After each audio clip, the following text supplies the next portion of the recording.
Viewers, अॼु असां types of chemical reactions खे डिस्कस करण वारा आहियूं इख़्तिसार सां। त केमिकल रिएक्शंस जेके असां अॻु में ॾिठासीं, अहिड़ा रिएक्शंस जिन में जेके सबस्टांस आहिनि उन्हनि जी कंपोजिशन, उन्हनि जी बनावट चेंज थी वेंदी आहे ऐं जेका शइ नई ठहंदी आहे उन जो प्रीवियस जंहिं शइ मां उहो मिली करे ठहियो आहे उन सां को बि तालुक़ु न हूंदो आहे। त केमिकल रिएक्शंस हिते असां जेके डिस्कस कंदासीं उहे यकीनन असीं इरिवर्सिबल वारा कंदासीं। असीं इरिवर्सिबल वारा कंदासीं छो जो तव्हांखे ख़बर आहे रिएक्शंस ॿ टाइप्स जा हूंदा आहिनि, रिवर्सिबल ऐं इरिवर्सिबल। रिवर्सिबल माना जेके रिएक्टेंट्स मां प्रोडक्ट्स में अचनि ऐं प्रोडक्ट्स मां वापसी रिएक्टेंट्स में अची वञनि, त इहे रिवर्सिबल सॾिराइबा आहिनि। ऐं इरिवर्सिबल वारा जेके जिन खे वन साइडेड बि चइबो आहे, जेके सिर्फ़ु अॻियां वधंदा यानी रिएक्टेंट्स प्रोडक्ट्स में कन्वर्ट थींदा एंड दैट्स इट, रिएक्शन जेको आहे उहो पंहिंजे इख़्तिताम ते, पंहिंजी कंप्लीशन ते पहुची वेंदो। त हीअ असां इरिवर्सिबल वारा डिस्कस कंदासीं। त हाणे पहिरीं असांजे जेको अचो थो वञे रिएक्शन अची थो वञे जंहिं उनखे चइबो आहे addition reaction. Addition reaction in में छा थींदो आहे व्यूअर्स, इन में ॿ शयूं मिली करे का टीं शइ ठहंदी आहे। जीअं मिसाल जे तौर ते ए ऐं बी पाण में मिलनि ऐं उहे ठाहिनि छा, सी प्लस डी, या सी प्लस डी न त ॿियो कुझु का हिकिड़ी शइ ठाहे छॾीनि त उहो बि इनफ आहे, असांजी एडिशन थी वेंदी आहे। ऐं इन में तव्हां एप्रिशिएट करे सघो था ॿ शयूं एड थियनि पियूं हिते न, प्लस जो मुराद हिते एडिशन आहे त ॿी का शइ ठहंदी आहे। हाणे हिन जी मिसाल वठो, हिन जी मिसाल सम्झो, हिन जी मिसाल तव्हां वठो फॉर्मेशन ऑफ वाटर वारी। फॉर्मेशन ऑफ वाटर इहा हिकिड़ी क्लासिकल एग्ज़ाम्पल आहे पंहिंजो एडिशन रिएक्शन में। उहा कहिड़ी आहे, उहा आहे H2 plus O2 gives H2O, यानी हाइड्रोजन गैस ऐं ऑक्सीजन गैस मिली करे वाटर ठाहींदो आहे। अगरि आउं हिते चाहियां त हिननि जूं स्टेट्स बि रिप्रेज़ेंट करे छॾियां त वधीक एसन वधीक बहितर थी वेंदो, ऐं शयुनि खे बैलेंस बि करे छॾियां त अञा फस्ट क्लास थी वेंदो। पर असीं सभिनी खे जेको आहे इख़्तिसार सां डिस्कस करण वारा आहियूं त वधीक तफ़सील कोन खणंदासीं। त एडिशन रिएक्शन जी हिकिड़ी मिसाल तव्हां खई छॾी फॉर्मेशन ऑफ वाटर, हीअ इलाही कॉमन आहे। त हिन जी हिकिड़ी ॿी मिसाल वठी वठो फॉर्मेशन ऑफ अमोनिया वारी बि। Formation of ammonia gas, ammonia जेका आहे उहा हिकिड़ी पॉइज़नस गैस आहे, हिकिड़ी टॉक्सिक गैस आहे, ऐं उनजी फॉर्मेशन कीअं आहे, N2 plus H2 gives off NH3। त हीअ आहे जीअं A प्लस बी मिली करे का सी का टीं शइ ठही आहे। त इन में बि अगरि आउं मैंशन करियां त नाइट्रोजन गैस आहे, हाइड्रोजन गैस आहे ऐं अमोनिया बि हिकिड़ी गैस आहे। इन टिनी जी स्टेट साॻी आहे ऐं इहो हिकिड़ो केमिकल रिएक्शन आहे। अगरि इनखे बैलेंस करियां त N2 plus 3H2 gives off 2NH3, त इहो बिल्कुलु बैलेंस थी वियो आहे। त एडिशन रिएक्शन में छा थिए पियो, ॿ शयूं मिली करे का टीं शइ ठहे पई। ठीकु आहे व्यूअर्स, ॿियो रिएक्शन जेको आहे असांजो उहो आहे डीकम्पोज़िशन रिएक्शन। अच्छा, जेके पाण टोटल डिस्कस कंदासीं लॻभॻि 5 केमिकल रिएक्शन हिते पाण डिस्कस करण वारा आहियूं। त हीउ ॿियो आहे असांजो डीकम्पोज़िशन रिएक्शन। डीकम्पोज़िशन रिएक्शन, हाणे इन लफ़्ज़ खे ॾिसजो व्यूअर्स, मूं अक्सर चयो आहे, ॿारहा वरी चवंदुसि, हर लफ़्ज़ जो अर्थ हुनजे लफ़्ज़ खे ब्रेक कंदव तव्हांखे मिली वेंदो, टोड़ींदव त मिली वेंदो। डीकम्पोज़िशन माना कंहिं शइ खे ब्रेक डाउन करणु, कंहिं शइ खे स्प्लिट करणु, कंहिं शइ खे ब्रेक डाउन करणु। त का शइ टुटी करे का ॿी शइ ठहे त उनखे चइबो आहे त इहो असांजो डीकम्पोज़िशन रिएक्शन थी वियो आहे।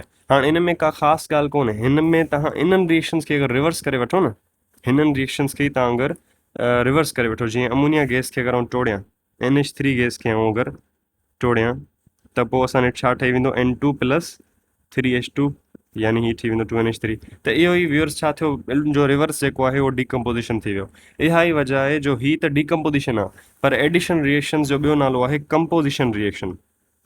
एडिशन रिएक्शन जो ॿियो नालो छा आहे व्यूअर्स, कंपोज़िशन रिएक्शन। ऐं इन जो ई रिवर्स पोइ डीकम्पोज़िशन थी थो वञे, माना कंहिं शइ खे ब्रेक करणु, स्प्लिट करणु, हिकु या हिक खां ज़ाइद शयुनि में। जीअं हुते हिकु या हिक खां ज़ाइद शयूं मिली करे का हिकिड़ी या हिक खां ज़ाइद शयूं ठाहिनि पियूं, वधीक शयूं ठाहिनि पियूं, इहो हुयो। पर छा इहे क्लासिकल एग्ज़ाम्पल आहे? न व्यूअर्स, क्लासिकल एग्ज़ाम्पल आहे असांजे लाइम स्टोन जी। कैल्शियम कार्बोनेट जेॾी महिल ब्रेक थींदो त ठहंदो calcium oxide plus carbon dioxide, ऐं इहो प्रीवियसली बैलेंस्ड आहे। हिन में तव्हांखे का बि छेड़छाड़ करण जी ज़रूरत कोन्हे। हीअ छा आहे व्यूअर्स, हीअ लाइम स्टोन अथव, इहो लाइम स्टोन अथव, इहो येलो कलर जो, जंहिंखे चूने जो पत्थर चइबो आहे। चूनो यादि रहे अलॻि शइ आहे, जेको वाइट पाउडर तव्हां ॾिसो था रोड वग़ैरह ते डेकोरेशन थींदी आहे, उहो अलॻि आहे। लाइम स्टोन आहे, येलो कलर जो हूंदो आहे, कंस्ट्रक्शन में इस्तेमालु कंदा आहिनि चूने जो पत्थर। हीअ कैल्शियम ऑक्साइड आहे, हीअ कार्बन डाइऑक्साइड बदनाम ज़माना जेका गैस आहे असीं एक्ज़ेल करियूं था। त इहो आहे व्यूअर्स डीकम्पोज़िशन रिएक्शन। हाणे असीं थोरो सो ॾिसूं था त ॿियो टियों वरी असांजे कहिड़ो टाइप अची थो वञे। त टियों जेको असां वटि रिएक्शन आहे उहो आहे single displacement reaction. Single displacement reaction में छा थींदो आहे, हिकिड़ो को रिएक्टेंट ॿिए कंहिं कंपाउंड जे कंहिं रिएक्टेंट खे रिप्लेस करे, उनखे डिस्प्लेस करे पंहिंजी जॻह मटाए ते उन जी जॻह ते अची वेंदो आहे। त डिस्प्लेसमेंट लफ़्ज़ी माना छा आहे? डिस्प्लेसमेंट लफ़्ज़ी माना आहे रिप्लेस, उनजी जॻह तब्दील करणु, पंहिंजी जॻह खे पंहिंजी जेका ओरिजिनल जॻह आहे उनखे तब्दील करे छॾणु। डिस्प्लेसमेंट इन रिएक्शन खे सिंगल डिस्प्लेसमेंट रिएक्शन बि चइबो आहे, सिंगल रिप्लेसमेंट रिएक्शन बि चइबो आहे। त ॿई नाला तव्हांखे वाज़े हुजनि, परेशान थियण जी का बि ज़रूरत कोन्हे। त इन में अगरि असां मिसाल वठूं था, पोटेशियम जेको आहे, त पोटेशियम जेॾी महिल हाइड्रोजन क्लोराइड सां रिएक्ट कंदो त असां वटि छा ठाहींदो? असां वटि पोटेशियम क्लोराइड ठाहींदो। ऐं प्लस छा, इहो प्लस तव्हांखे सम्झायूं था हिन खां कीअं आहे। त ॾिसो व्यूअर्स, ही पोटेशियम हिकिड़ो मेटल आहे। पोटेशियम आख़िर में यम पियो अचे, माना मेटल आहे। त पोटेशियम ही हाइड्रोजन क्लोराइड जेका गैस आहे हिकिड़ी, इन मां हाइड्रोजन खे कंदो रिप्लेस, या चऊं डिस्प्लेस, जेको बि तव्हां चओ। इन खे रिप्लेस करे इहो अची वेंदो हिन जी जॻह ते, त हीउ ठही वेंदो KCl, पोटेशियम क्लोराइड। ठीकु आहे, पोटेशियम क्लोराइड। ऐं बाक़ी छा बची वियो हिते? बाक़ी हाइड्रोजन जेका हितां निकिती हुई उहा अची वेंदी हिते H2 गैस। त हीअ ईअं रिप्लेसमेंट कमु कंदी आहे, हिकिड़ी शइ हिकिड़ी खे रिप्लेस करे ऐं उनजी जॻह ते अची वञे। त सिंगल डिस्प्लेसमेंट, छो जो सिर्फ़ु हिकिड़ो ई हिकिड़े खे रिप्लेस पियो करे, ॿियो केरु उनखे कोन पियो करे। अच्छा, हिनखे हाणे बैलेंस करियूं त हीउ कुझु हीअं बैलेंस थी वेंदो हली, बिल्कुलु ई बैलेंस थी वियो। बैलेंसिंग तव्हांखे अचे थी यकीनन। त व्यूअर्स, इहो हुयो असांजे पोटेशियम क्लोराइड। पोटेशियम क्लोराइड असां वटि हिते ठही वियो। हाणे जेको फोर्थ असां वटि आहे, उहो असां वटि आहे double displacement reaction. Double displacement reaction. Double displacement reaction में छा थींदो व्यूअर्स? इन में इहो थींदो आहे, जो हिन में जीअं हिकिड़ी शइ रिप्लेस थी करे सिंगल वारे में, हिन में डबल में ॿ शयूं रिप्लेस कनियूं। ऐं इन जी क्लासिकल एग्जाम्पल जेको हिकिड़ो H-ट्यूब एक्सपेरिमेंट हुयो, उन में आहे छा?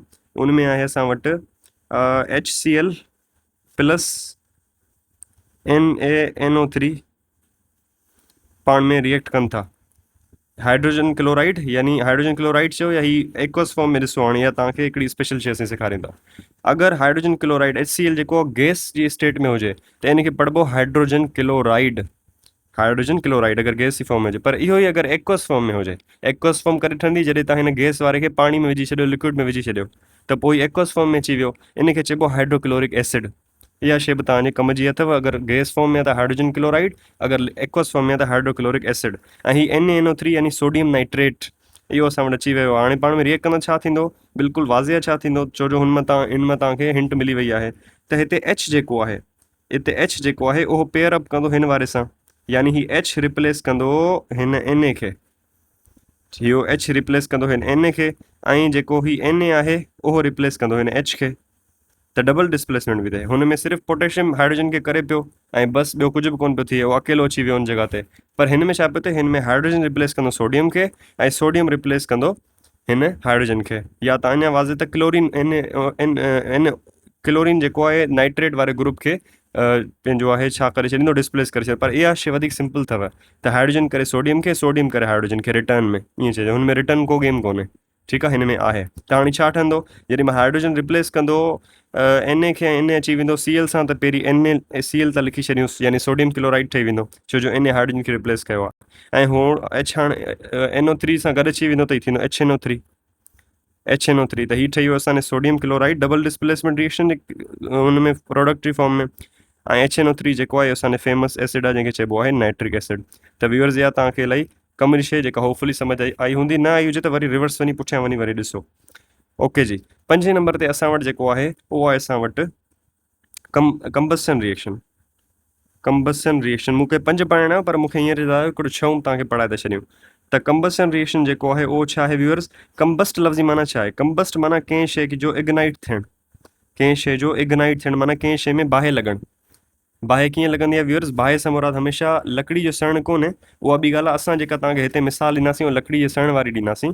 पर इग्नाइट लफ़्ज़ी माना आहे कंहिं फ्यूल जो बर्न थियणु। कंहिं फ्यूल जो छा थियणु? कंहिं फ्यूल जो बर्न थियणु। यानी असांजे इग्निशन मां लफ़्ज़ निकितो असल में, इंजन में इग्निशन थींदी आहे। त जेको इंजन जेको आहे गाॾी जो, मोटरसाइकिल जो, या वॾियुनि गाॾियुनि जो, ॿियनि जो बि, त उन में छा आहे? उन में जेको फ्यूल आहे उहो उनखे लॻंदी आहे बाहि, बर्न थींदो आहे, ऐं उन मां जेका असांखे एनर्जी मिलंदी आहे उहा इंजन वटि वेंदी आहे, ऐं उन जा पिस्टन जेके मूव करे करे उनखे अॻियां पुश कंदा आहिनि। त इहो आहे सादा सो सिस्टम जेको आहे। हाणे कंबस्शन रिएक्शन जेको आहे उनजी मिसाल छा आहे? त कार्बन खे, यानी वुड खे, जेॾी ही वुड अथव व्यूअर्स, हीअ असल में वुड आहे।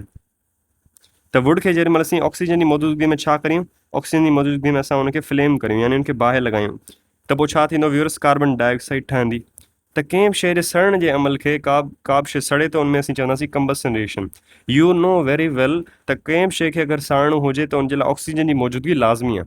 ऑक्सीजन खां सवाइ का शइ कोन सड़ंदी आहे। ऑक्सीजन कंहिं में हूंदी आहे? ऑक्सीजन एयर में हूंदी आहे। त असीं छो न हिते एयर लिखूं, छो जो ठली ऑक्सीजन थोरी हूंदी आहे, एयर हूंदी आहे। त हिकिड़ी मज़े जी ॻाल्हि, इंट्रस्टिंग ॻाल्हि, हवा जेका आहे उहा साड़ण में मदद करे थी, हवा जेका आहे उहा कंहिं शइ खे, कंहिं सड़ियल शइ खे विसाइण में हेल्प करे थी। त इहो डुअल रोल आहे हवा जो, जेको वाज़े आहे तव्हांखे। इहो ऐं छहों रिएक्शन जेको व्यूअर्स, उहो आहे असांजो न्यूट्रलाइज़ेशन रिएक्शन। न्यूट्रलाइज़ेशन रिएक्शन, ऐं इहो आउं सम्झां थो इहे पाण ॾे 6 रिएक्शन्स हिते मुकमल थी विया जीअं असीं पढ़ाए बसि कंदासीं। त न्यूट्रलाइज़ेशन लफ़्ज़, न्यूट्रल हितां लफ़्ज़ ॿुधाए पियो त यानी का शइ बैलेंस थी वेंदी। उहा कीअं थी वेंदी? ॾिसजो व्यूअर्स, अगरि को स्ट्रॉन्ग एसिड रिएक्ट करे कंहिं स्ट्रॉन्ग बेस खां, त नतीजे में असांखे 2 शयूं ठहंदियूं आहिनि।